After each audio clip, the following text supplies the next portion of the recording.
All right, guys, this is a Model 720. This is from the Thermal Laminating Company. Best place to purchase this pouch machine is from Oregon Laminations. I'll post a link to that down below in the description of this video. And again, if you guys have any questions or comments on this particular machine, just post them down in the comments below and I'll get to you guys as soon as I can.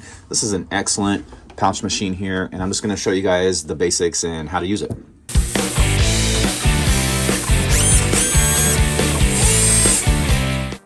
First thing you want to do is plug it in, obviously. Once it's plugged in, you'll see that you have a couple switches here and a knob. Now this dial here is to adjust the temperature on the machine. And if you look over here on the right hand side, you'll see you'll have a thermometer there. That'll tell you the temperature of your heat shoes inside, the heating plates that actually seal the film together.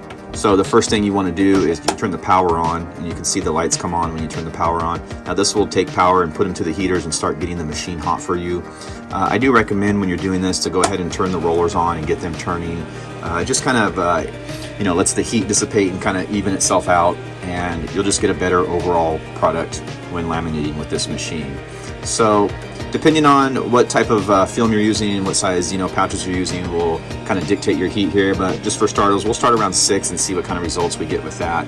And we're just going to sit here and let it warm up until this ready light comes on. This ready light will start to flash when it's getting close, and you can start preparing your material. All right, we got a couple flashes from our light here, and as you can see, it says it's ready to run. So let's prepare a pouch and a carrier. All right, so what I have here is a 3 mil pouch. I'm just going to stick a little sample paper in here.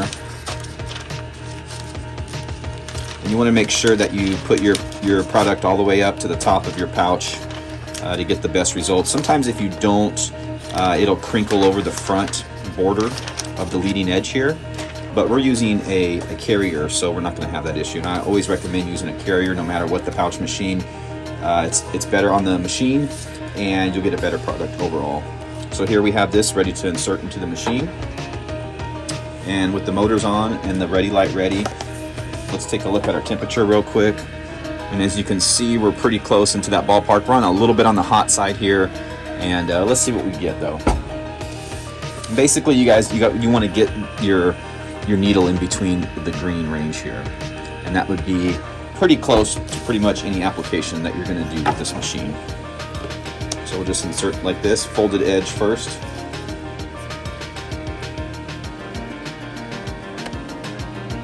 You can see it come out of the back. These are the cooling plates here that help cool the product as it comes out the back.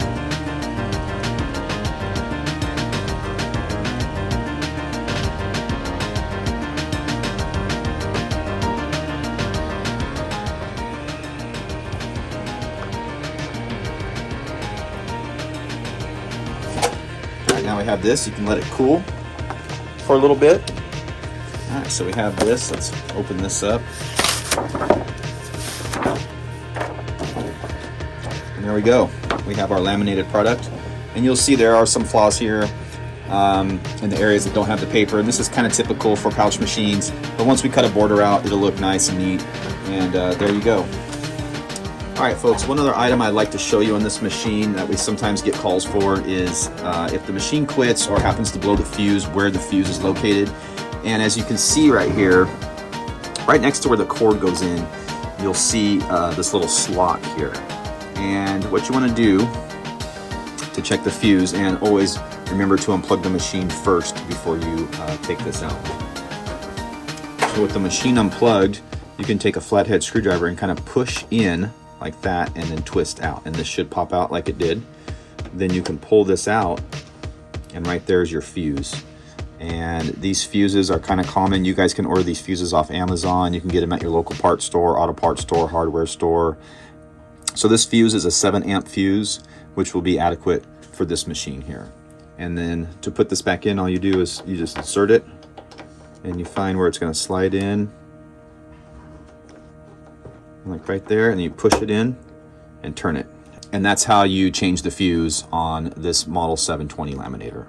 All right, guys, I hope that answered any questions that you may have about this machine. Again, if you guys have any more questions that I didn't cover, post them down in the comments below and I will get back to you as soon as I can. Again, if you guys are interested in purchasing this machine or laminating products for this machine, click the links down below in the description to take you to Oregon Laminations. Thanks. Have a good day.